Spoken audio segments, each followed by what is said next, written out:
morning. You've tuned into ET Now. This is Buy Now, Sell Now with me, Karanya Rao and Varun Hiramat. Varun, why don't you kickstart the headlines? Sure, Karanya. Good morning.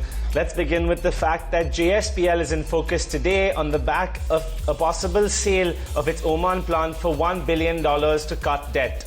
Also, along similar lines, Bharti Airtel is to sell a stake in its data arm for $235 million. So two pretty sure deals coming out of the market this morning.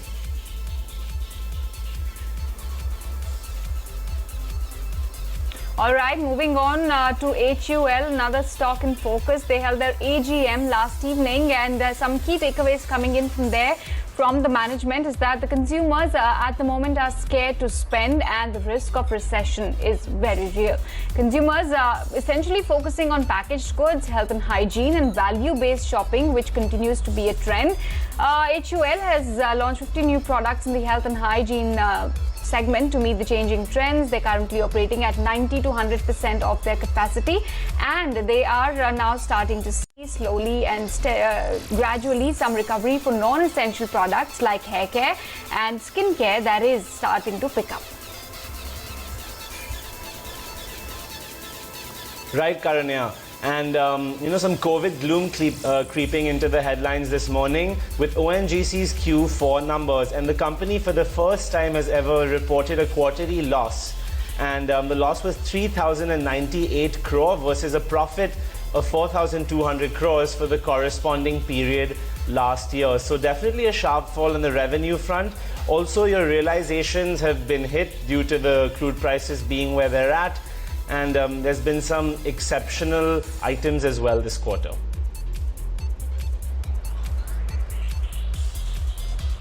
And lastly, you have to watch out for auto sales as well. The numbers starting to come in today.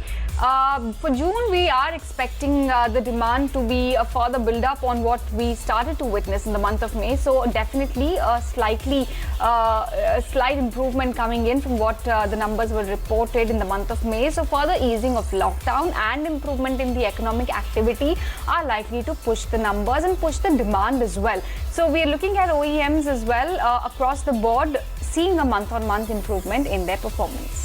But let's move right away with Buy Now, Sell Now and look at how the markets are doing right now. You have the Nifty, which is up 0.4%. Sensex is also inching closer to 0.5% sort of an uptick. Broader markets are also trying to participate equally. If you look at the sectoral performers, barring FMCG, pharma and realty, all the other sectors are firmly in the green. You have the PSU banks, which are up 1.7%, top sectoral gainers.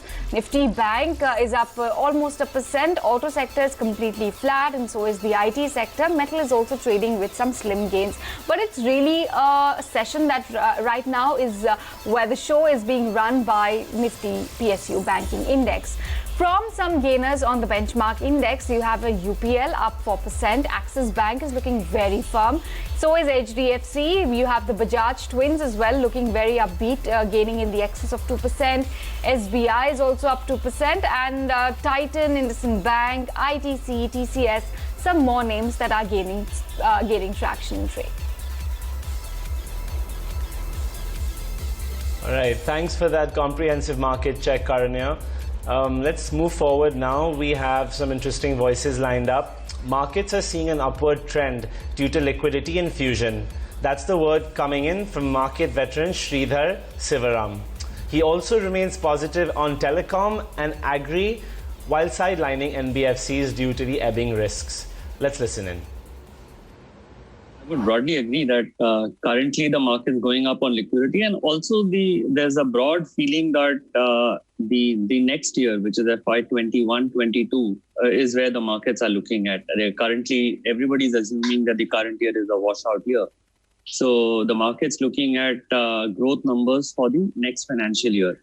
And the current assumption is that we go back to closer to 90% of the previous financial year. And that's the broad assumptions being made. If, as we get more data, there's any suggestion that it is better or it is worse, I get the markets will correct, not only for the Indian markets, even for the global markets. So I think that's how the market's positioned. I mean, my own sense is that the numbers will look slightly more challenging than what the market's assuming. So I would be treading very cautiously from here on.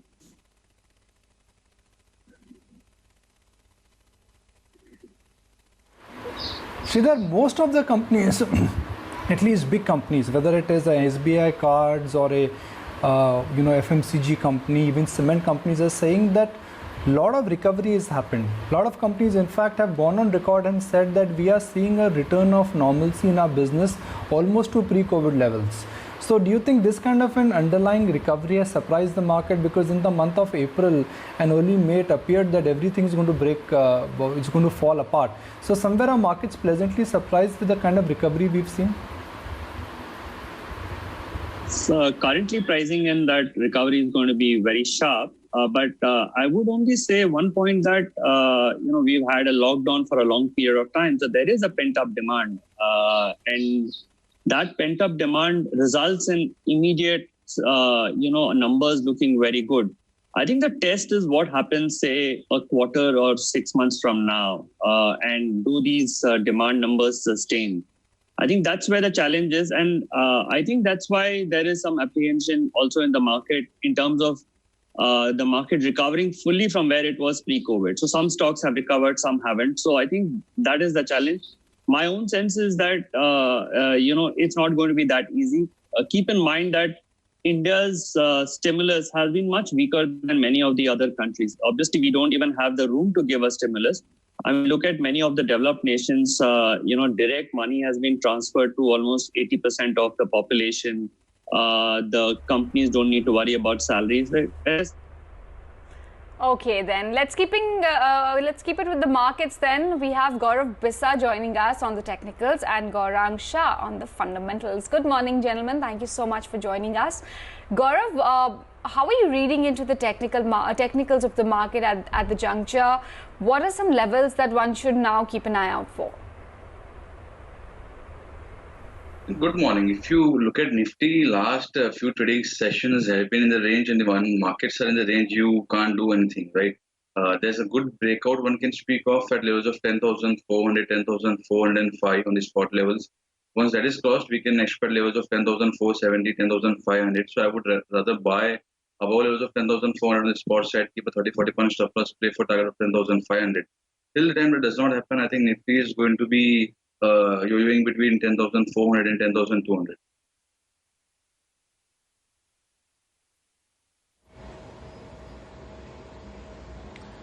All right, thanks for that. And, good morning, Gaurang. How are you doing? And what's your take on where we currently stand in the markets? It seems quite range-bound the last couple of days.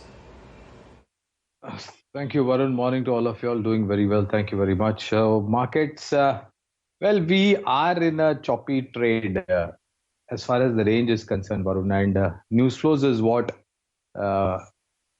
is rather more, active in the market, and the market reacts to those news flows. So 10,100, 200 could be the bottom on the Nifty spot. 10,300 to 10,500 could be the higher level wherein you will see profit booking. And not to forget, Varun, we have run up to a great extent over the last maybe about 3 to 4 weeks from where we were and where we are. So in a environment like this, and over the last week, if you actually go to see, the markets have told you that there is going to be choppiness as far as the screen is concerned. You can actually witness that. So, these are the levels. Short to medium term, if you're a trader, try to book profits at higher level. You get a dip, get into the market, and vice versa, do it accordingly.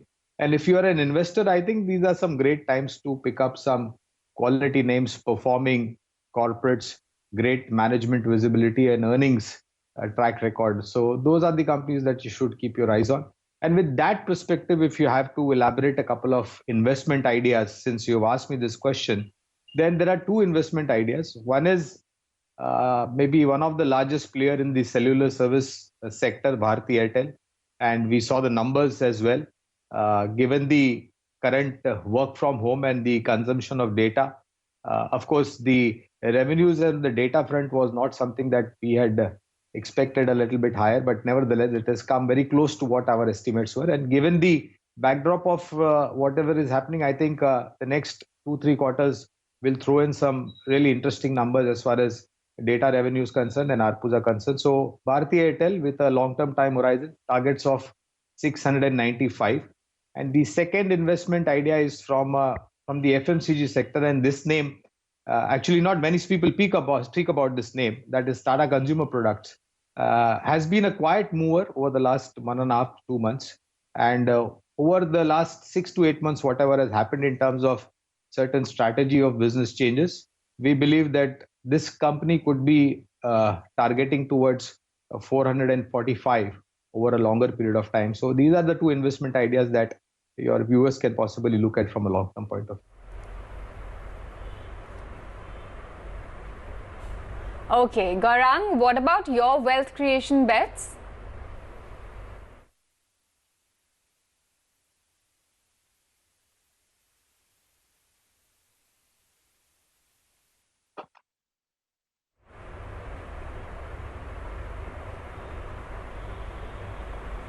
Gaurang, hi, if you can hear me, we want to know.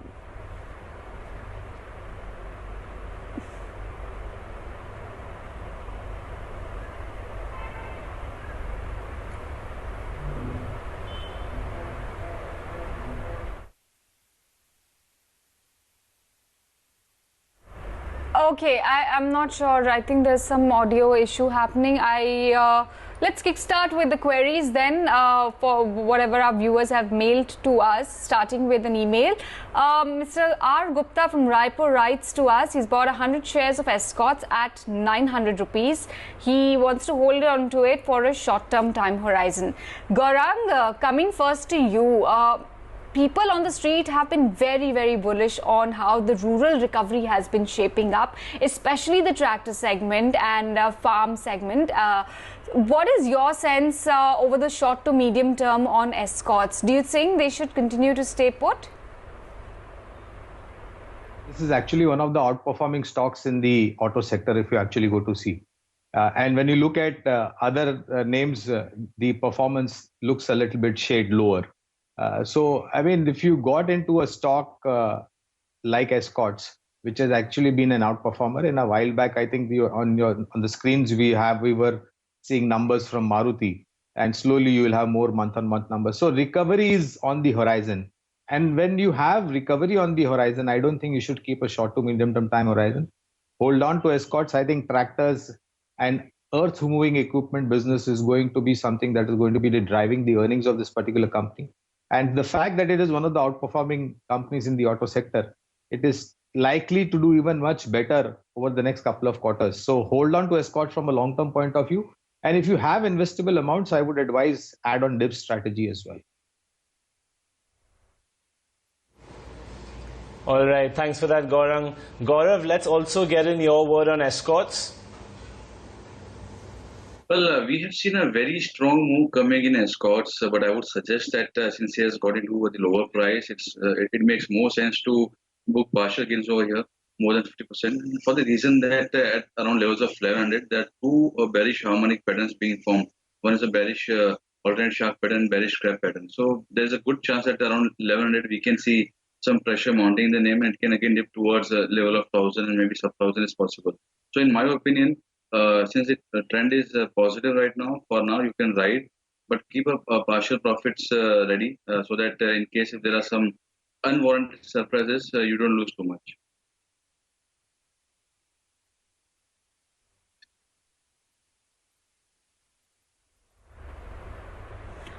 All right, just want to get a sense of how the auto sales for the month also could pan out before we get on with an important auto-related story as well. Well, it's definitely likely to be a build-up of what we saw in the month of May. We saw some sort of sales happening, but of course way below what these companies have been used to reporting. But we are expecting the demand to have been built on that base. So for Maruti, for instance, from 18,500 units, we're expecting this time a number of 60,000 units. M&M Auto, we're expecting 14,500. M&M Tractor, we're expecting very strong growth in the excess of 32,000 units. For Ashok Leyland, BECB as well.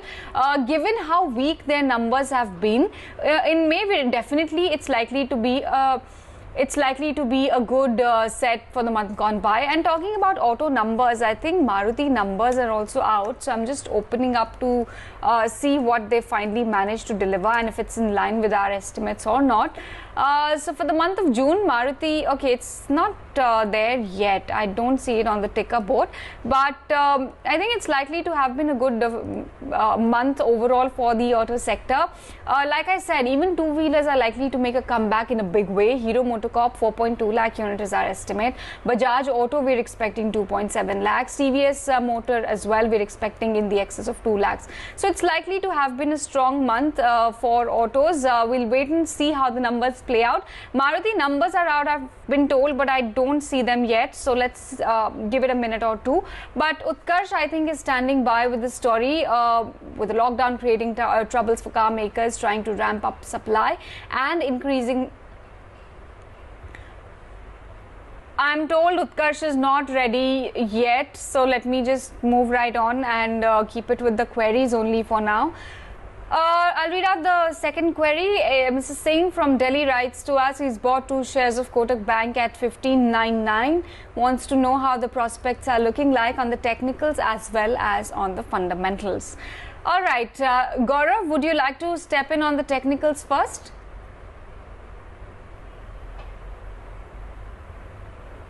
Much it is in a range, and it does not make any sense if you hold on to a stock that has been in a range.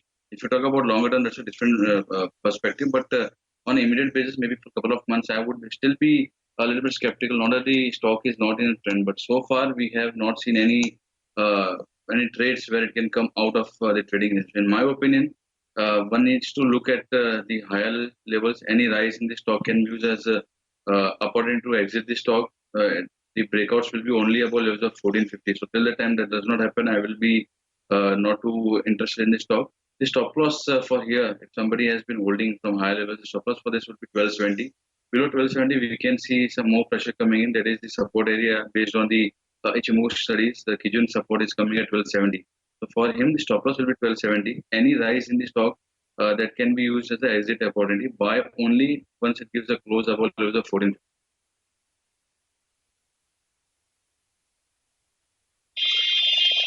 Gaurang, coming back to you, what's your take on Kotak Bank, especially given all that they've been able to do in the last 3 months, talking about their fundraise plus overhang of the stake sale now gone?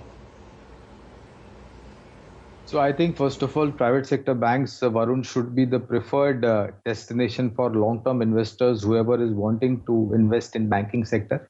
And this is purely on fallback of earning visibility, corporate management,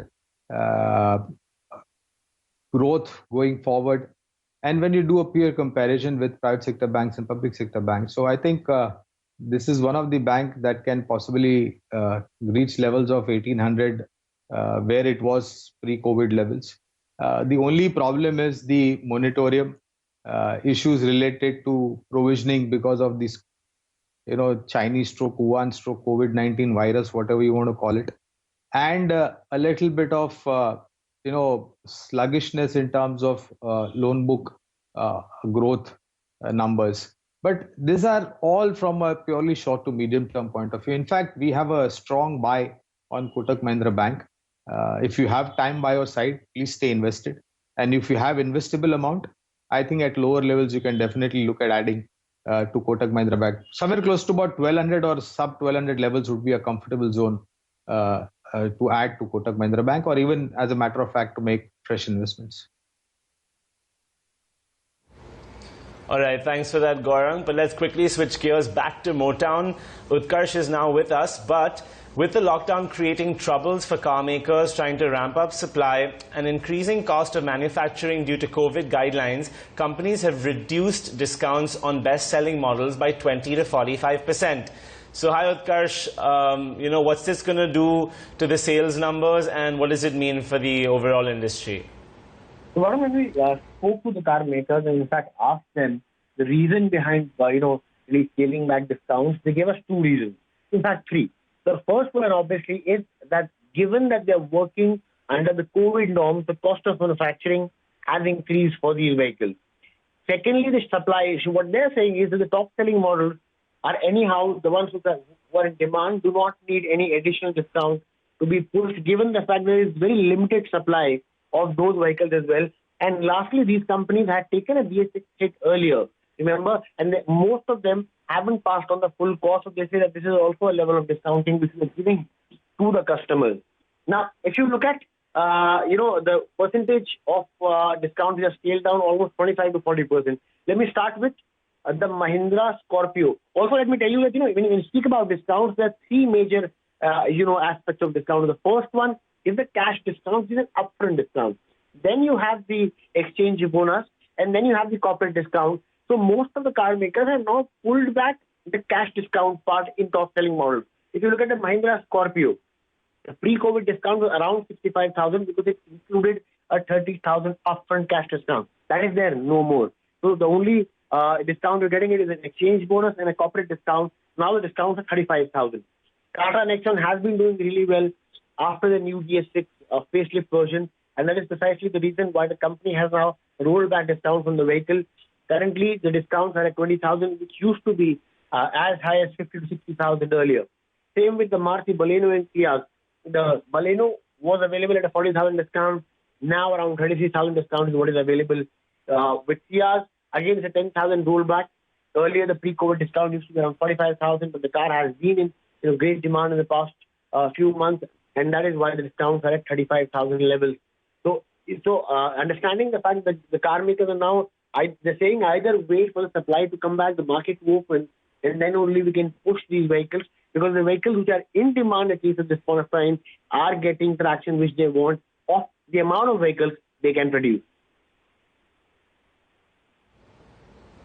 Right, Utkarsh. So thanks for bringing us that really interesting update. And one can imagine it's not easy to offer discounts right now, given what's happened in virtually every industry. But on that note, let's also slip into a quick break. A big thank you to both our guests, Gaurang and Gaurav, for joining in this morning. It's been a pleasure. Plenty lined up when we come back.